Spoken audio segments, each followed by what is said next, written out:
Écoutes-tu mes prières? Oublies-tu mes échecs? Seigneur, je dois l'admettre, je ne suis que faiblesse. J'ai besoin d'un repère, oui, j'ai besoin d'un père. J'ai besoin de ta main posée sur mon visage. J'ai besoin de toi dans le noir. J'ai besoin de toi quand tout va mal.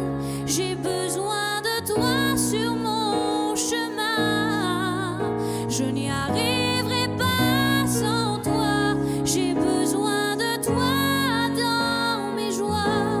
J'ai besoin de toi dans ma voix. J'ai besoin que tu me dises tout bas ce dont j'ai besoin. Tu connais mon cœur, tu connais mes erreurs. Seigneur, je viens chanter ce que tu m'as donné. J'ai besoin de toi dans le noir. J'ai besoin de toi quand tout va mal. J'ai besoin de toi sur mon chemin. Je n'y arriverai pas sans toi. J'ai besoin de toi dans mes joies. J'ai besoin de toi dans ma voix. J'ai besoin que tu me dises tout bas ce dont j'ai besoin. Tu n'as plus rien à prouver. Toi, tu l'as déjà fait. C'est à moi de te remercier. Tu n'as plus rien à prouver. Toi, tu l'as déjà fait. C'est à moi de te remercier. J'ai besoin de toi dans le noir. J'ai besoin de toi quand tout va mal. J'ai besoin de toi sur mon chemin. Je n'y arriverai pas sans toi. J'ai besoin de toi dans mes joies. J'ai besoin de toi dans ma voix. J'ai besoin que tu me dises tout bas ce dont j'ai besoin.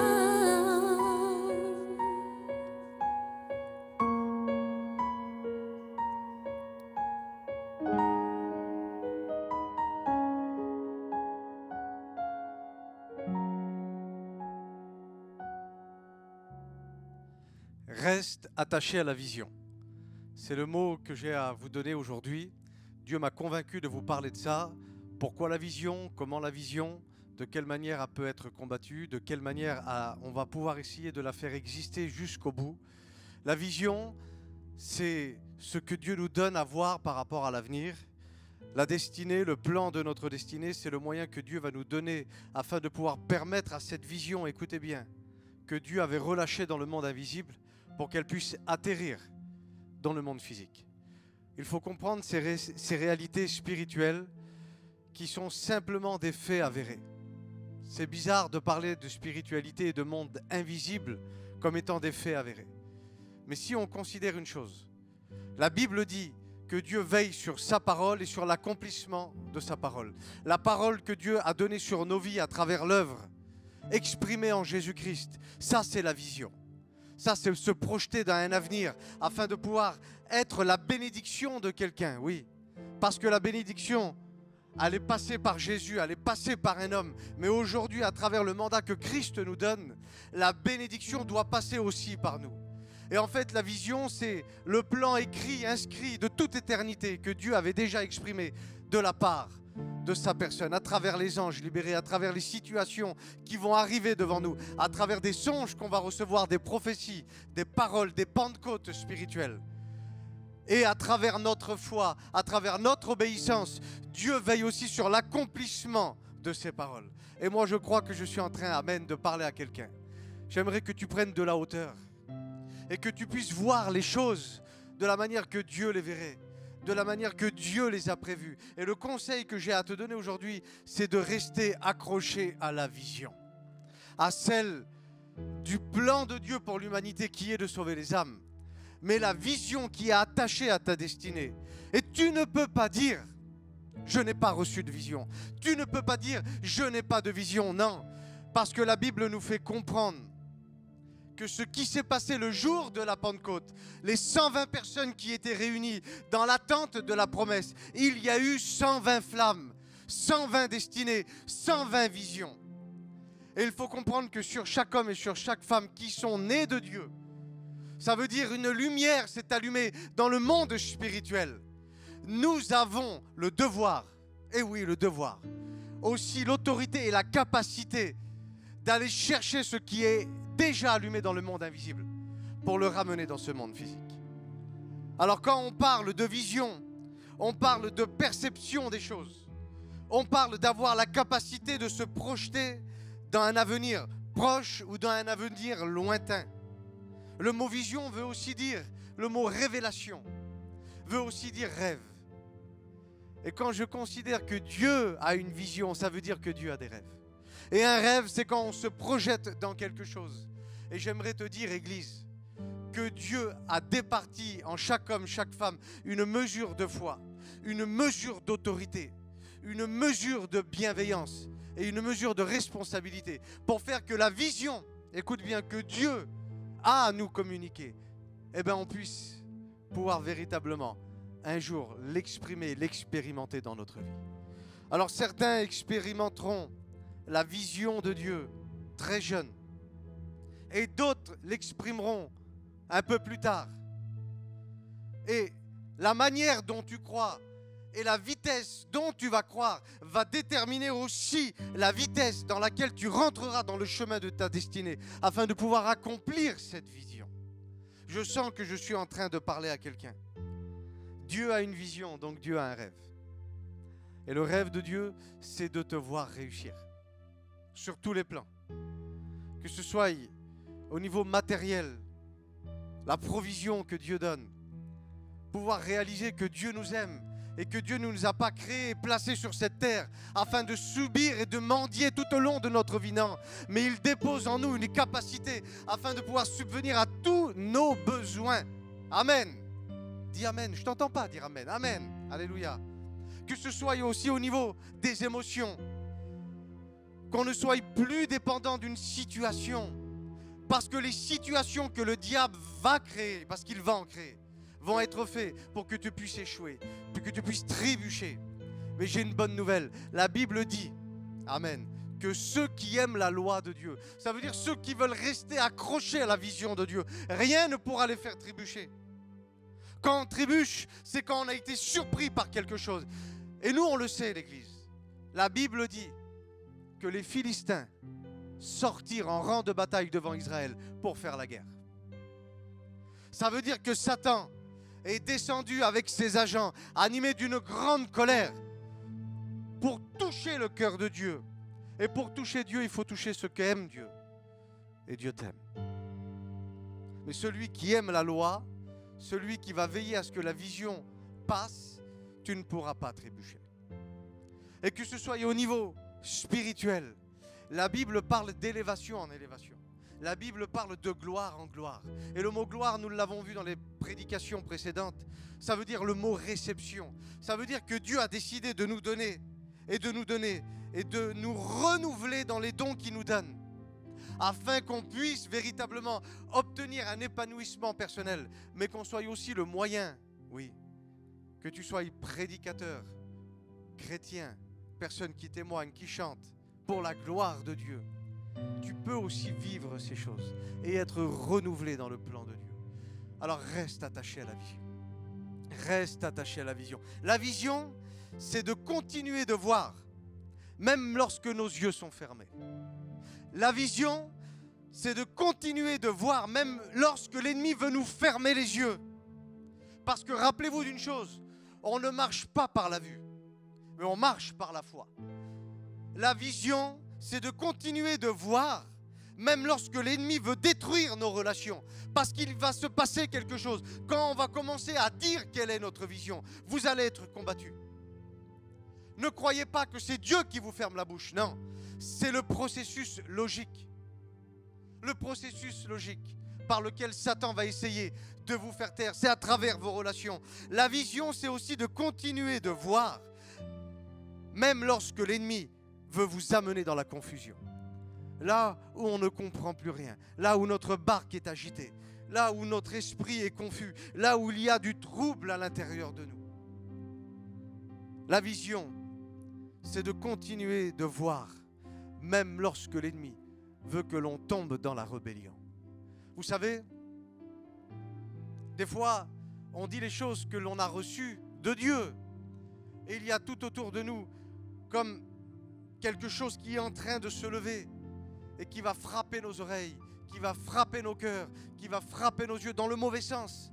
Là où il va y avoir confusion, là où il va y avoir le doute, les incertitudes, toutes ces choses.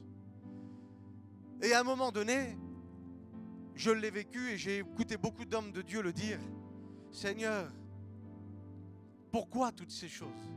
Seigneur, pourquoi je passe par là? Seigneur, si c'était pour vivre ces choses, je n'aurais pas voulu que tu me dises ces choses et que tu me communiques cette vision. Mais j'aimerais rassurer quelqu'un. Amen. Amen. J'aimerais te rassurer là où tu es. Les ténèbres sont simplement une opportunité que Dieu nous donne afin de pouvoir briller. Les ténèbres ne sont pas une destination, mais c'est un chemin à traverser. Ce n'est pas une terre à cultiver, non. Le mot ténèbres, c'est l'ignorance. Et nous n'avons pas été appelés à l'ignorance, mais nous avons compris une vérité que Dieu va exprimer à travers la vision qu'il nous a communiquée. Et si on reste accroché à cette vision, alléluia, un jour, le vent va cesser de parler. Un jour, les hommes ne parleront plus. Un jour, les ténèbres, tu vas les rendre sourds et muets à ton sujet. Et la volonté de Dieu, alléluia, elle va passer. Mais, il y a un mais. Afin de pouvoir faire passer cette vision, afin de pouvoir être véritablement toujours le canal utilisable par Dieu pour que sa vision, elle puisse s'accomplir, il est impératif de continuer de croire dans ce que tu avais reçu. Si tu changes ta manière de croire, tu changeras ta manière de vivre. Et si tu crois à ce que Dieu a dit, tu vas à travers ta croyance et ta persévérance et ta détermination permettre à ce qui avait été exprimé dans le monde invisible de le faire atterrir enfin dans le monde physique. Si ta vision c'est de dire au monde entier que Dieu guérit, que Dieu guérit, que Dieu guérit, eh bien il faudra que tu le dises. Parce que si on est dans les raisonnements logiques, qu'est-ce que les gens vont dire? Et s'il n'y a pas de guérison? Et puis mes pasteurs me disent de me calmer. Et puis l'autre là-bas, il n'a pas été guéri. Pourtant, tu avais dit, continue de dire que Dieu guérit. Parce que c'est la volonté de Dieu. Amen. Amen, c'est la volonté de Dieu. Alléluia. Ce n'est pas la hauteur ni la largeur du défi qui doit avoir le mot de la fin. Ce n'est pas au problème de parler en dernier, mais la qualité de notre foi mise en action. Il ne suffit pas de dire que nous avons la foi. Avoir la foi reviendra à trois choses. Il faut nommer les choses, réclamer les choses et prendre les choses. Retiens, nommer les choses, réclamer les choses et prendre les choses. Surtout si au préalable, Dieu t'avait parlé pour communiquer cette vision. Ce n'est pas la hauteur ni la largeur du défi qui doit avoir le mot de la fin, mais la qualité de notre foi mise en action dans la vision que Dieu nous a donnée qui doit avoir le dernier mot. Alléluia. Tu dois parler plus fort que la voix qui te dit de te taire. Amen. Alléluia. Vous savez qu'il y a des conséquences négatives quand on laisse la vision s'en aller. Il y a deux conséquences majeures qui vont arriver de manière négative quand on va lâcher la vision. quand on va douter, quand on va lâcher justement notre volonté à sa volonté. La Bible parle que Jésus va arriver à Jérusalem. Et quand il va regarder Jérusalem, au lieu de se réjouir, la Bible dit que Jésus va se mettre à pleurer. Et j'aimerais qu'on se pose cette question ensemble. Pourquoi Jésus pleure quand il voit Jérusalem? Et un jour de fête, la Bible dit, les hommes étaient en train soi-disant de se réjouir. Et quand Dieu arrive à travers Jésus, Dieu pleure. Jésus pleure. Pour quelle raison Jésus pleura? Première des raisons que j'ai relevées, c'est parce que Israël avait perdu cette vision. Israël avait été mandaté par Dieu pour éclairer les nations, pour le servir en tout temps sur toute la surface de la planète, pour être un témoin, pour être une lumière, pour être le sujet que Dieu allait utiliser pour bénir et guérir les nations. On parle d'assainir quelque chose. Là où le péché s'était multiplié, la grâce de Dieu devait se manifester à travers Israël. On parle d'un nouveau jour, on parle d'une nouvelle heure, on parlait d'un nouveau peuple que Dieu avait choisi, mais ils avaient failli à leur mission. Ils ne vivaient plus dans la sainteté. Ils ne vivaient plus avec cette vision qu'ils devaient éclairer le monde. Ils vivaient dans la corruption et avec les compromis. Ils s'étaient reniés, pourtant il semblait qu'ils priaient toujours. Pourtant ils célébraient toujours. Pourtant on peut avoir abandonné la vision et continuer de prendre notre Sainte Seine. Pourtant on peut avoir abandonné la vision et continuer de composer des cantiques. Ce que j'ai contre toi, c'est que tu as abandonné ton premier amour. Ce n'est pas de faire le job en apparence, mais c'est véritablement le cœur qu'on va mettre. On ne peut pas dire Dieu connaît mon cœur. Et puis, tu as vu, je suis soumis à des choses et je ne peux pas faire ce que Dieu m'a dit. Non, continue de parler. Et plus tu vas parler, plus les vents vont parler, mais il y aura un moment donné où Dieu va intervenir pour faire taire ces vents. Leur soi-disant sanctification, en réalité, au peuple d'Israël, les avait poussés indirectement, parce que c'est subtil. Quand on abandonne la vision, quand on ne marche plus dans les volontés de Dieu, eh bien, il y a comme quelque chose qui vient nous sectariser. Où c'est centré sur notre vente, où c'est centré sur une forme d'apparence. Israël, à Jérusalem, un jour de fête, avait l'apparence d'un peuple béni par Dieu. Mais quand Jésus les regarde, il pleure. Je prie pour que ce ne soit pas ton cas. Et si c'est ton cas, à partir d'aujourd'hui, Dieu te rappelle la vision et la mission que tu avais, Église. La deuxième chose, il faut comprendre que la vision, elle n'est pas faite pour être étouffée, mais elle est faite pour être donnée. Et les conséquences qu'il peut y avoir quand on abandonne une vision, la première chose, on attriste le cœur de Dieu. Mais pourquoi Dieu est attristé?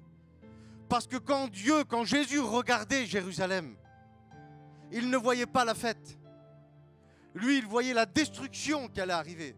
Il voyait la déportation qui allait arriver. Il voyait les problèmes qui allaient arriver. Il voyait Hitler qui prenait ce peuple et qui les mettait dans les camps de concentration. Quand Jésus nous regarde, Jésus regarde notre condition actuelle. Et il est triste parce qu'il connaît aussi notre condition future. Et on ne peut pas tromper Dieu en disant je vais à l'église et ça suffit. Non, Dieu a une vision. Et Dieu se réjouira, tu sais à quel moment? Quand tu seras en mesure de continuer de faire passer la vision. C'est pour ça qu'il faut rester attaché à cette vision. Et j'ai un conseil pour toi. Si tu restes attaché, cramponné à la vision céleste, de manière systématique, tu vas attirer sur toi la provision divine. Alléluia. Que Dieu fasse que tu restes attaché, cramponné à la vision que Dieu t'avait donnée, afin que tu puisses attirer cette provision. Il y a cet exemple de Joseph dans la Bible. Dans le livre de la Genèse, chapitre 37 et verset 5. Joseph eut un songe et il le raconta à ses frères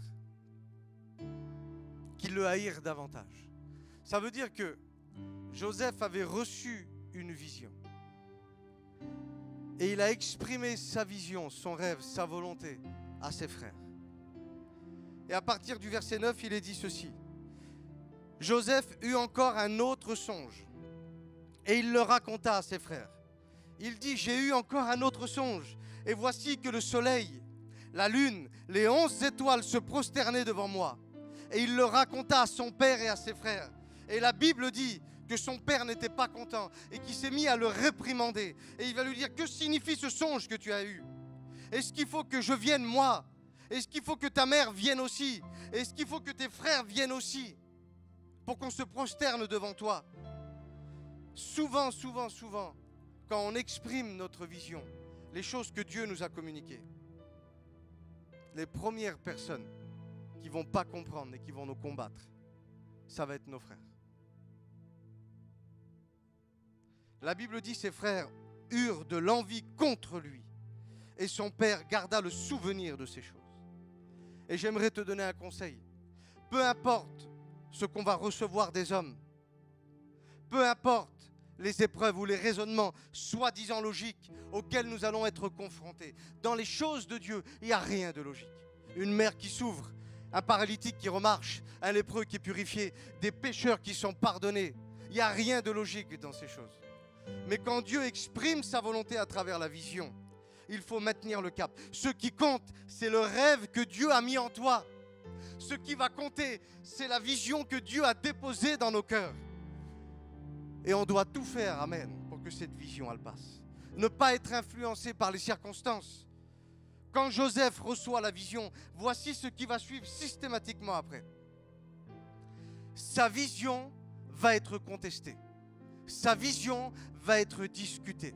Par qui? Par toute sa famille et par ceux qu'il aimait, par ses proches. Et ce sont ses proches qui l'ont trahi. Ce sont ses proches qui l'ont humilié. Ce sont ses proches qui l'ont rejeté, qui l'ont calomnié, méprisé, qui l'ont vendu comme une vulgaire marchandise. On le dit, il a été vendu à des marchands de parfums. Mais Joseph était un parfum de Dieu parmi tous ces parfums. Il fut accusé à tort de vouloir prendre, écoutez bien, la femme de quelqu'un, alors qu'il respectait véritablement la vision et les volontés qui étaient dans son cœur, qui avaient été distribuées par sa relation qu'il avait avec Dieu. Il fut jeté en prison pour de fausses raisons. Il fut oppressé, écoute bien, de toute forme d'oppression qu'un homme aurait pu subir sur la surface de la terre. Alors qu'en réalité, il était animé par deux choses. Pour certains, ce seront des qualités, pour d'autres, ce seront des défauts. Il était naïf et innocent. Et quand il a reçu, en réalité, cette vision, le seul crime, en réalité, qu'il aurait pu commettre, c'était quoi? C'était d'avoir fait confiance au sien. Et de dire, voici ce que je crois avoir reçu de Dieu.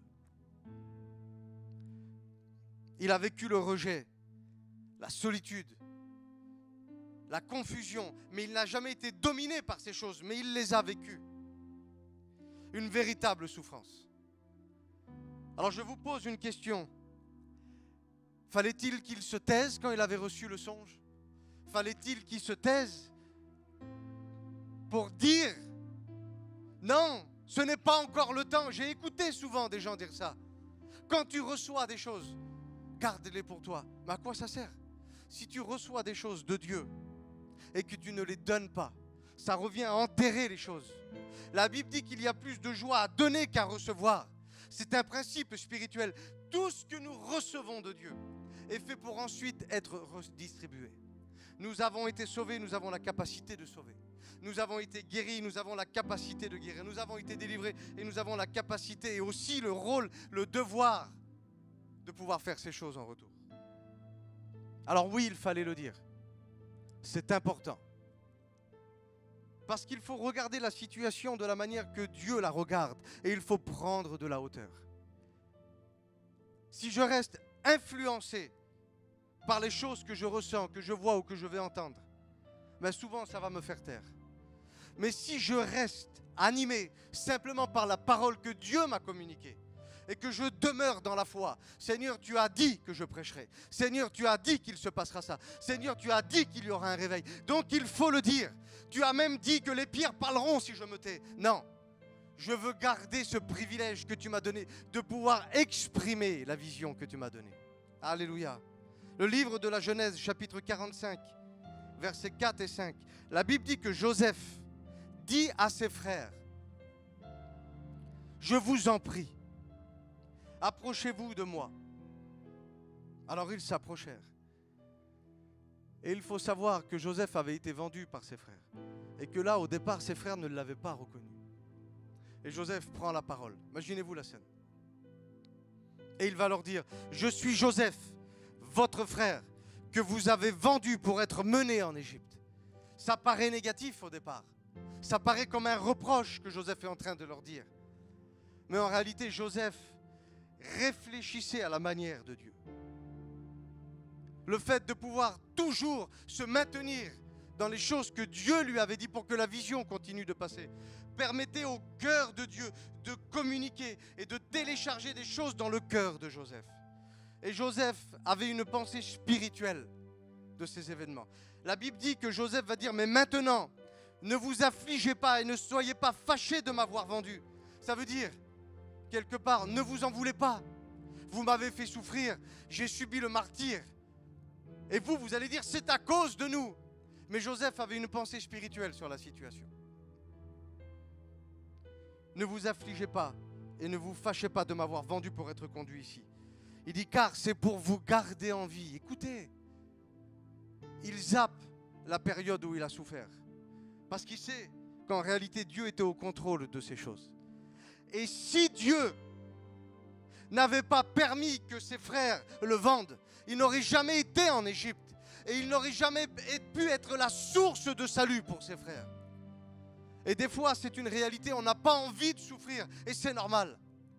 Mais il faut comprendre que le désert et la souffrance, elle est attachée à quelque chose, elle est attachée à la vision, elle est attachée à la destinée. Mais je bénis Dieu parce que ce n'est pas une destination finale, ces choses-là. Mais c'est un moyen que Dieu va utiliser pour nous former, pour nous façonner, pour faire en sorte que nos sentiments à l'intérieur qui étaient mauvais soient épurés, éprouvés, afin que véritablement le caractère de Christ vienne s'installer en nous. Alléluia. Car c'est pour vous garder en vie que Dieu m'a envoyé devant vous.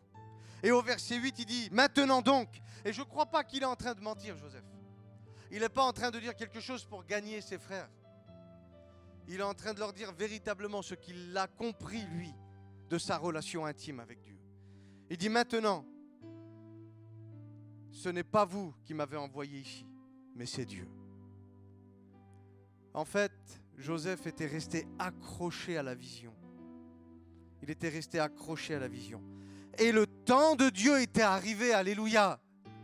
Et là où il y avait véritablement une profondeur de ténèbres, Dieu est venu prendre Joseph pour l'élever à la place qu'il était destiné. Qui c'est qui veut rentrer dans le plan de sa destinée? Toi qui m'écoutes, peut-être au volant de ta voiture, dans ta caravane, dans ta maison, dans ton appartement, tu es peut-être en train de faire un jogging. Et Dieu est en train de te parler. Si tu veux accomplir le plan de ta destinée, il faut que tu restes accroché à la vision que Dieu t'avait donnée au départ. Dieu l'a élevé. Et Dieu a mis Joseph en position d'autorité. Et j'aimerais dire à quelqu'un que l'intensité de son combat va déterminer l'élévation de ta bénédiction. Alléluia. Mais il y aura toujours deux manières de voir les choses. Il y aura celle des hommes et il y aura celle de Dieu. Il y aura celle qui est charnelle et celle qui est spirituelle. Il y aura celle qui est logique et celle qui est illogique. Il y aura celle qui est intellectuelle et il y aura celle qui sera dans la foi. Il y aura celle qui sera dans la tranquillité, on ne va pas trop se prendre la tête. On va à la réunion déjà, c'est pas mal. Et il y aura aussi la situation qui est déstabilisante, mais qui va impliquer que tu marches peut-être en tâtonnant. D'accord? Il y a les choses qui sont visibles, là où il y a la sécurité, mais il y a aussi les choses invisibles. Alors c'est une réalité. La vue, elle te dit où tu es, alors que la foi, elle te dit où tu vas. Jésus aussi, quand il est venu sur la terre, est resté accroché à la vision. La vision que Jésus a reçue, c'était de sauver l'humanité tout entière.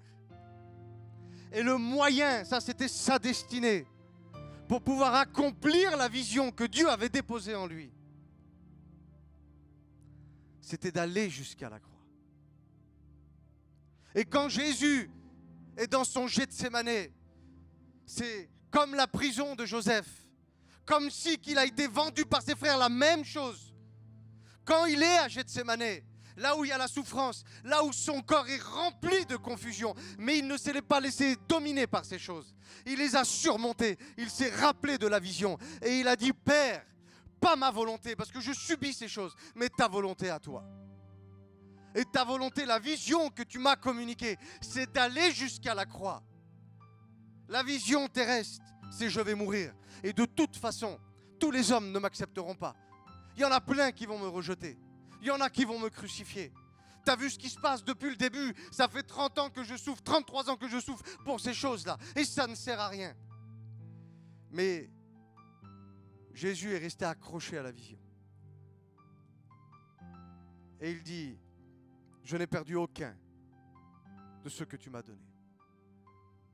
Il se voyait déjà à la croix en train de dire: pardonne-leur car ils ne savent pas ce qu'ils font. Il se voyait déjà à la croix en train de dire: tout est accompli. Quand il était dans son chemin de Gethsémanè, il était en train de te voir écouter cette prédication. Il t'a vu le jour de ta nouvelle naissance. Il t'a vu le jour où Dieu t'a guéri. Il t'a vu le jour où tu t'es mis à parler en langue. Il t'a vu le jour où tu n'étais pas bien dans ta solitude et où tu as senti une main se mettre sur ton épaule. C'était la main de Dieu, alléluia. Le fait qu'il est resté accroché à cette vision, je peux te prêcher aujourd'hui. Tu n'as pas idée des conséquences positives qu'il y aura quand tu vas rester accroché à cette vision. Rester cramponné à ce que Dieu t'a dit. Est-ce que tu veux rester accroché à ce que Dieu t'a dit? La Bible dit quelque chose. C'est important de le considérer. Qu'il allait te restituer, écoute bien, les trésors qui avaient été dissimulés par les ténèbres. Peut-être par des situations, peut-être par un pasteur qui ne t'avait pas compris, peut-être à cause d'une sœur qui t'avait parlé dessus. Peut-être que tes parents ont dit: mais il est fou le petit, elle est folle la petite, c'est fini avec ces choses-là. L'ennemi peut envoyer toute forme d'adversité pour te faire arrêter de parler. Mais le conseil que j'ai à te donner, c'est de continuer de parler. C'est de continuer de parler. Continue d'exprimer la vision. Continue de prêcher, pasteur. Ma sœur, continue d'intercéder et de chanter. Mon frère, continue de faire du porte-à-porte. Continue d'aller donner à manger aux pauvres. Continue de dire que Dieu guérit. Continue de dire que dans la puissance de Dieu, il se trouve véritablement une vraie délivrance. Continue d'exprimer la vision dans le nom de Jésus. Je voudrais prier pour toi maintenant. Là où tu es, tu fermes tes yeux et je vais prier pour toi. Père, c'est dans le nom de Jésus que je viens. Et je crois fortement que ce message est venu choquer, bouleverser les raisonnements qui sont installés afin qu'ils soient délogés. Dans le nom de Jésus, que ta volonté passe et que la vision que tu avais déposée dans les cœurs des personnes qui sont là puisse remonter à la surface. Tant pis pour ce que les gens diront. Nous voulons dire les choses que tu nous as dit. Tant pis pour l'adversité qui va se lever. Nous voulons parler plus fort que cette adversité. Et nous voulons maintenir le cap. Nous voulons maintenir ces choses devant nous. Et continuer de croire dans les visions que tu nous as données. Afin que tu puisses parler maintenant. Maintenant. Contre toutes ces voix qui voudraient nous faire taire. Dans le nom de Jésus. Nous avons ainsi prié et nous croyons que nous allons entendre des bonnes nouvelles se lever dans les jours qui vont arriver. Que Dieu vous bénisse.